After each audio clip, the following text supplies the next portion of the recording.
मोदी साहब साडे वाल 3 स्टेटां दा पानी तुसी भेजिया है। साडे अज मकान जेडे ने पूरी तरह डिग चुके ने।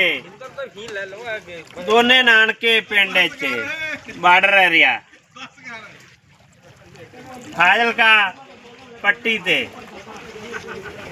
जो कि हिंद पाक बार्डर ते मोदी साहब आ पानी सामने मकान वेखो डिग चुके ने।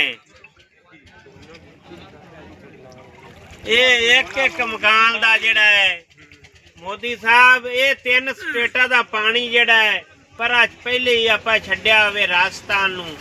एक तां उत्थे फसलां हो जावन ते एक पंजाब बच जावे।